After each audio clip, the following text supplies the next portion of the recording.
Regardez la petite photo où il montre sur Internet, vous pouvez la montrer dans malade. Mais pas beaucoup de films, oui, ça.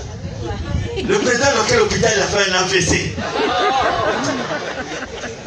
Nous voyons la photo, nous sommes calmes, nous sommes moto, notre moto est hémorroïde, qui est Yama. Hein? Nous sommes dans des fois. Vous faites Charlotte a vu ça. Je vous dis à Brazza, on a dit renseignez-vous. On dirait que le frère Mikougi c'est bon, ça y est. Tout la Fachel a même dit, mais c'est ce que les gens souhaitent. Donc il y a commencé à avoir des coups de fil. Comment, vous avez vu le président là-bas, comment il va? Jusqu'à ce moment même j'ai écrit, coordonnateur général adjoint et comédien.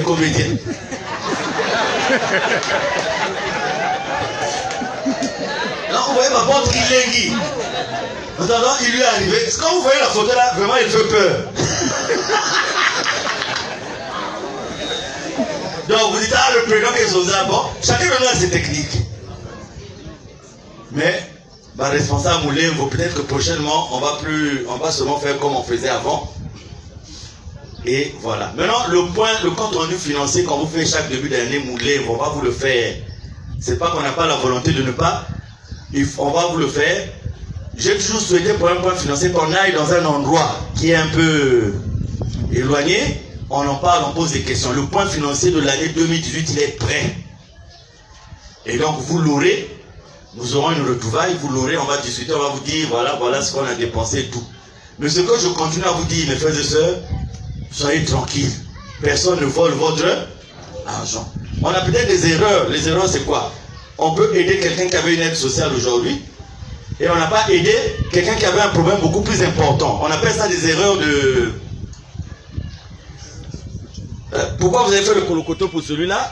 Alors qu'il y a quelqu'un d'autre, il y a peut-être des erreurs comme ça. Mais sinon que dire que Koubaka... Bon, je ne sais pas. Parce que ça, c'est vraiment tel que nous sommes là avec les charges que nous avons. Si vous mettez à prendre de l'argent, c'est la catastrophe. Par exemple, aujourd'hui, la mission qu'on a eu à faire ce matin, totalement... C'est une mission qui nous a coûté 2 millions, mais aucun fonds n'est sorti de la caisse de Bouzoul. Aucun. Donc c'est coup de fil, coup de fil, coup de fil.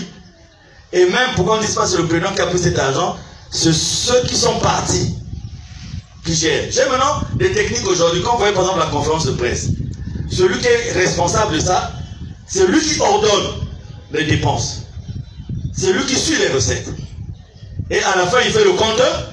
Vous avez vu là, la conférence de presse, on est sorti avec 200 et quelques mille de reliquats. Et c'est ce que nous faisons désormais. Je dis à chaque responsable, une fois que tu as fini l'activité, mets le compte rendu sur WhatsApp. Pour que les gens qui ont donné l'argent voient là où leur argent est parti. Et s'ils ont des questions, ils vont poser des questions. Donc sur le plan de l'argent, c'est ça. Sauf que, ma frère, ma soeur, l'argent c'est le nerf de la guerre. J'avais demandé au président adjoint des sous-sections, j'ai dit, pour la fin des procédures là, nous devons encore instituer une cotisation spéciale.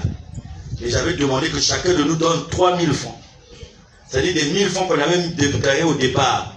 Vu l'ampleur de ce que nous allons maintenant gérer là, j'avais demandé à ce que tout le monde cotise 3000 francs pour tout ce que nous avons comme situation.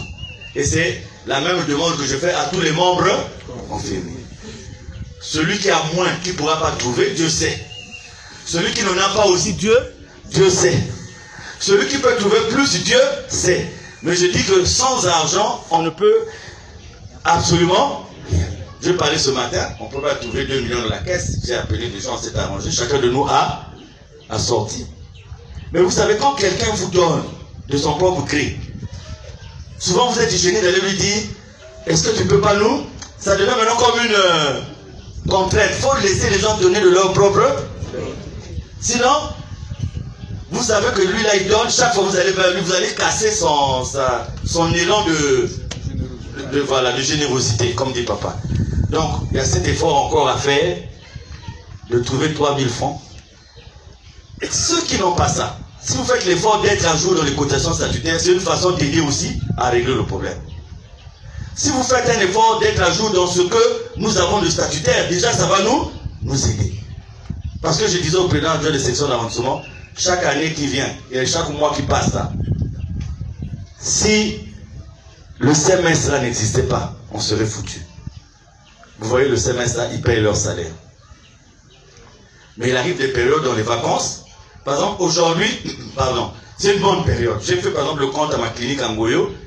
Vraiment, c'était bon. Moi, ma bimke. Non, c'est une bonne période parce que bifumke quota pendant la saison sèche. Donc nous vivons les débuts des accouchements, le résultat de ce qui s'est fait pendant la saison sèche. Et les grossesses, il n'y a pas que les grossesses accompagnent parfois de palud, de tout ça. Non, c'est toute cette activité qui fait vivre la structure. Vous savez, les pharmaciens, les bonnes prières que les pharmaciens font, quand un pharmacien se réveille le matin, il souhaite que les moustiques puissent se proliférer. Parce que quand même, ça va faire que sa pharmacie puisse. Même penser que la vulcanisation qui est capable de prière à un souvenir. Ce sont les paradoxes de la vie, mais c'est ce qui fait que tout le monde puisse vivre. Donc, eux, ils supportent leur salaire le semestre. 2 millions et quelques.